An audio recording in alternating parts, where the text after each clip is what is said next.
Hello, bienvenue sur Crypto Zero. Alors, comme vous savez, pour moi, la XRP de Ripple, je suis pas forcément méga fan. Il y a beaucoup de choses qui me tracassent, comme la répartition des jetons, la façon d'où est géré le jeton. D'ailleurs, vous pouvez aller voir notre vidéo sur le sujet si vous avez des questions, si vous voulez savoir pourquoi je dis ça. J'ai tout argumenté justement sur cette vidéo XRP en joue démon. Mais je trouve quand même que ce qui lui arrive est vraiment pas très clean. Et la SEC qui est censée être là pour réguler justement ces marchés a eu un impact désastreux pour la crypto, alors qu'ils se battent contre ceux justement qui ont des influences réelles sur les cryptos. Donc là, moi, je trouve qu'il y a un gros malaise parce que faut être honnête, hein, on voit toutes les actualités autour de Ripple, c'est une catastrophe. Il y en a encore aujourd'hui. MoneyGram abandonne XRP, même s'ils vont quand même être attaqués au final dans cette histoire parce qu'ils sont pas clean non plus. Flar, pareil, abandonne XRP pour repartir vers Stellar. Ça, c'est plutôt une bonne nouvelle pour Stellar, mais malheureusement, ça l'est toujours pas pour XRP. Donc, les mauvaises nouvelles s'accumulent. Mais ce qui est plus ennuyeux, je trouve, c'est que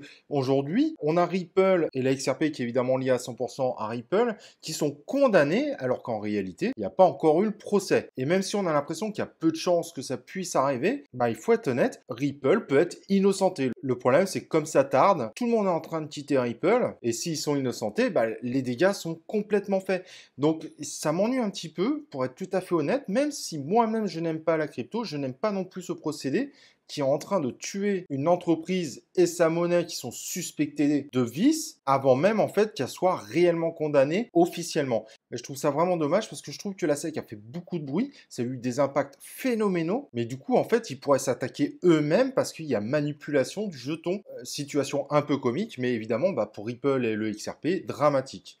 Alors, est-ce que le XRP, lui, n'arrivera toujours pas à redécoller? Là, j'avais donné mon avis. Moi, je pense qu'elle ne refera plus des trucs extraordinaires, juste des pumps par-ci par-là. Mais c'est vrai que la XRP, son avenir est de plus en plus noir, même si elle a encore des soutiens inconditionnels au niveau des particuliers. Voilà, je voulais faire cette vidéo pour dire à quel point je trouvais quand même dommage comment les choses se déroulent et de laisser à XRP sa chance de pouvoir vivre si jamais au final elle est innocentée, mais ce n'est pas le cas. Ses chances de survie se diminuent de jour en jour, ce qui amène à dire que la XRP est condamnée avant même que le procès ait lieu. Allez, si vous faites partie des défenseurs de la XRP, j'espère malgré tout au final que Ripple et sa XRP, s'ils sont innocentés, arrivent malgré tout à vous donner satisfaction. Et nous, on se retrouve bien évidemment dans un prochain épisode de Crypto Zero.